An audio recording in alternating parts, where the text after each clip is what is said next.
बात करेंगे। अस्सलाम वालेकुम इज़हार साहब, बहुत शुक्रिया सबसे पहले तो जॉइन करने के लिए। वालेकुम अस्सलाम जी, बहुत शुक्रिया इनवाइट करने के लिए, आपकी बहुत मेहरबानी, आपने हमें याद किया।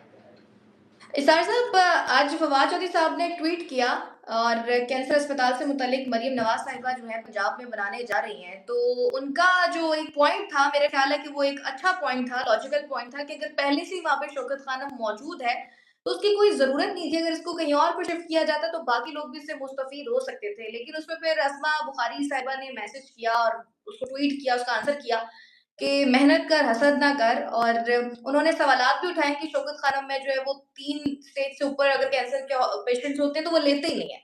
सबसे पहले आप इस पर क्या कमेंट करना चाहेंगे?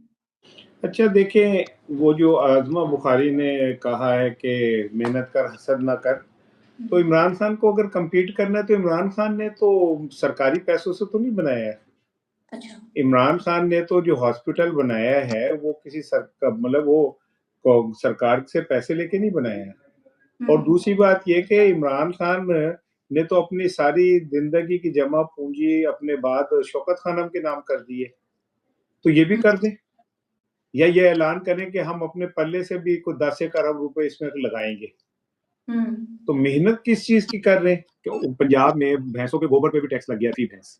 अच्छा। तो ये वो लोग हैं जो बस जिनका काम है कि इन्होंने कौम का खून निचोड़ना है, हुँ। चाहे इसके लिए इन्हें कुछ भी करना पड़े। अभी ₹100 तक की इतलातें बढ़ाएँगे तो सोचे कि गरीब आदमी तो मर जाएगा, हुँ। उसकी ज़िंदगी कैसे चलेगी, लेकिन इन्हें उससे कोई फ़र्क नहीं पड़ रहा। अच्छा। और अगले 24 घंटों में इतलात यही है कि कीमत बढ़ जाएगी। ₹100 का आ रहा है, न्यूज़ की बढ़ेगी। अच्छा इज़हार साहब, ये तनकीद जो बर्दाश्त नहीं की जा रही, हम एक अक्सर देख रहे हैं, सहाफ़ी कोई तनकीद करते हैं तो वो मुश्किलात का शिकार होते हैं। और अभी नसीम शाह का भी रिसेंटली हमने वो एक पूरा सिनेरियो देखा है। ये तनकीद क्यों नहीं बर्दाश्त कर पा रही मरियम साहिबा? तनकीद बर्दाश्त करने के लिए आप में हौसला और ज़र्फ़ होना चाहिए। हुँ, हुँ। जब आप में हौसला और ज़र्फ़ खत्म हो जाता है तो फिर तनकीद नहीं आप सुन सकते। हुँ। फिर एक इनका माइंडसेट है, वो ये है कि हम शाही ख़ानदान हैं और किसी गुलाम की इतनी ज़रूरत नहीं है कि उन पे कोई कमेंट कर सके। और यही माइंडसेट उनकी हर चीज़ में नज़र आता है।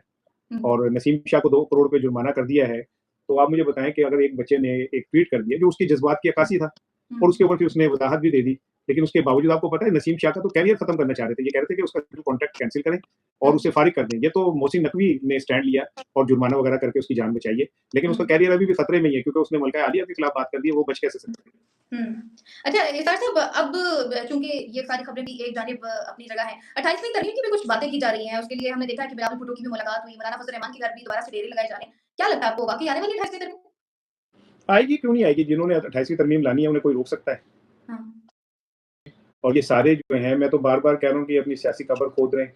आने हुँ। वाले वक़्त में इन्हें पता चल जाएगा कि इस टाइम वो जो कुछ कर रहे हैं, कल को उन्हें ये फेस करना पड़ेगा। इक़्तिदार तो और बादशाही तो कभी किसी की सदा नहीं रहती सिवाय अल्लाह के। हुँ। तो आने वाले वक़्त में ये 28वीं तरमीम इनके गले पड़ जाएगी। उसमें तरमीम में कुछ है सूबे बनाने हैं, फिर सूबों से जो फंड्स हैं, वो थोड़े से काटना, कटौतियाँ करनी हुँ। और क्या कहते जो इन्होंने इमरजेंसी लगाने के इख्तियार। तो ये इतने ज़्यादा हेवी वो हैं कि ये लोग एक वक़्त आएगा कि ये अपने किए पे पछताएँगे, लेकिन तब पछताएँगे ना जब पाकिस्तान में होंगे। इक़्तिदार के बाद तो इन्होंने किसी ने रहना नहीं पाकिस्तान में। हुँ।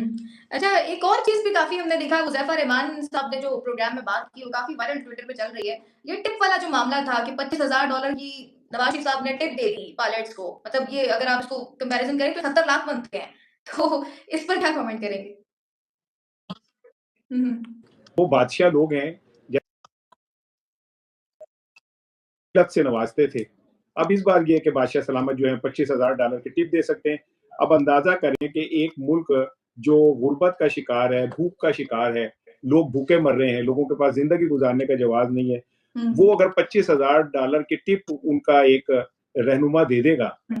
तो आप इसे एक मैसेज तो क्लियर समझ लें कि वो ये समझते हैं कि गरीब अवाम जो है वो भूखे मरने के लिए है, कुर्बानियाँ देने के लिए हैं। मैं आप सुबह से शाम तक काम करते हैं और शाम को हम $100 नहीं कमा पाते। हाँ। तो वो $25,000 की टिप दे देते। हुँ। तो बादशाह है ना भई, वो इस वक़्त मुल्क के बादशाह हैं। उनके लिए आइन तब्दील हो जाता है, कानून तब्दील हो जाता है, अदालतें घर जाके उन्हें बायोमेट्रिक दे देती हैं, अदालतें हाथ जोड़ के उनके मुकदमात खत्म कर देती हैं। तो वो कर सकते हैं। अगर हुज़ैफ़ा रहमान ये कह रहे हैं, तो हुज़ैफ़ा कह रहे हैं, तो फिर इसको तो कोई भी चैलेंज नहीं कर सकता। सही। अच्छा पीटीआई की अगर हम बात करें तो कुछ इल्ज़ामात कह सकते हैं या कुछ कंसर्न कह सकते हैं कि कुछ सहाफ़ियों की जानिब से कहा गया कि महमूद खान अचकज़ई और इलामा राजा नासिर अब्बास सीरियस नहीं है। खान की रिहाई को लेकर उनके अपने कुछ मामलात हैं जिनके पीछे वो लगे हुए हैं। एक तो ये कि आपको लगता है कि वो सीरियस नहीं है, दूसरा जो 9 अप्रैल को पीटीआई ने जलसा करने का बोल दिया है, अब सोहेल अफरीदी की जानिब से भी ये कहा गया है। क्या समझते हैं कि कोई अवाम इकट्ठी होगी, दोबारा से मोबिलाइज़ कर किया जा सकता है अवाम को? एक तो देखें, एक बात समझें कि अचकज़ई और राजा नासिर जो हैं वो स्टेक होल्डर नहीं है पीटीआई के। हुँ। उनकी अपनी एक सियासत है, ठीक। जो उस सियासत को लेके चलेंगे।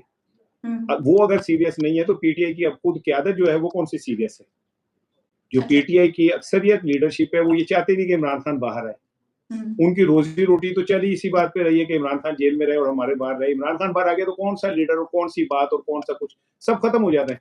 तो हुँ। उन हर बंदे की ख़्वाहिश ये बिल्कुल ठीक है कि इमरान खान जो है वो जेल में रहे, बाहर नहीं आना चाहिए। बाहर आ गया तो फिर सियासत तब्दील हो जाएगी सारी, बहुत सारे लोगों की। खाली हुकूमत की सियासत तब्दील नहीं होगी, इन लोगों की भी सियासत तब्दील हो जाएगी। लिहाज़ा अचकज़ई और नासिर अब्बास का क्या कहना है, खुद पीटीआई की क़यादत जो है वो सीरियस नहीं है इस मामले में।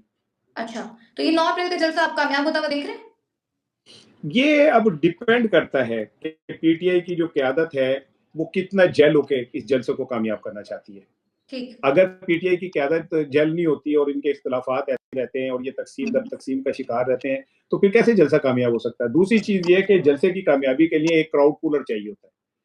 तो किसके नाम पे लोग जलसे में आएँगे? कोई एक तो आपको ऐसा बनाना पड़ेगा ना, जो जलसे को लीड करे, जिसकी वजह से लोग आएँ, जिसको सुनने के लिए आएँ या जिसकी शख्सियत में इतना वज़न हो कि लोग हुँ। आ सकें। तो इस टाइम तो पीटीआई खुद आपस में तक़सीम हुई हुई है।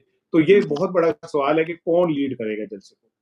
ये भी अपनी जगह एक सवाल है। अच्छा, इरशाद साहब, कल परवेज़ संदेला साहब हमारे साथ मौजूद थे वीडियो में, और उनसे मेरा ये सवाल था कि कुछ खबरें ये भी हैं कि सवा अरब रुपए की कोई गाड़ियाँ खरीदी जा रही हैं पंजाब में कुछ मिनिस्टर्स को नवाज़ने के लिए, पार्लियामेंटेरियंस को नवाज़ने के लिए। उस पर उन्होंने दलील दी कि ज़ाहिर है पंजाब हुकूमत ले सकती है। उनको अगर 5 अरब का उनका बजट है, अगर उसमें से 1 अरब, सवा अरब इसमें चला जाता है तो कोई बड़ी बात नहीं है। और उन्होंने कहा गाड़ियाँ आएँगी तो फिर अवामी खिदमत के लिए काम होगा ना, ऐसे तो होगा नहीं। इस पर मैं चाहूँगी कि आप कमेंट करें। अच्छा, ये जो गाड़ियाँ आएँगी और अवाम के लिए काम होगा, तो इसका मतलब है कि जब तक गाड़ियाँ नहीं आएँगी, अवाम को फ़ौत का हो जाना चाहिए, वक़्त निकाल के। हुँ। और ये जो पहले ब्यूरोक्रेसी के पास गाड़ियाँ हैं, वो गाड़ियाँ हैं या रेड़े हैं जो चल नहीं रहे? हुँ। और अगर आपने गाड़ियाँ देके ही ब्यूरोक्रेसी से काम लेना है, तो वो तो आपको गाड़ी दे दें, मुझे दे दें, हम भी कर देंगे। हाँ। ब्यूरोक्रेसी का तो मतलब जो है, वो है टू सर्व द पीपल। हुँ। ठीक है ना? वो गाड़ियाँ कहाँ जाएँगी?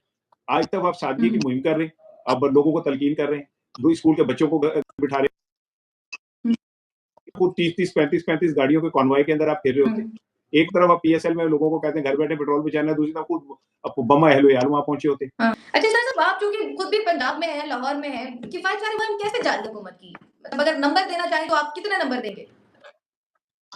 ये किफ़ायत-कारी किस मुहिम जो चीज़ के? हुकूमत चला रही है। कहाँ है, कौन-सी मुहिम है किफ़ायत-शरी मुहिम?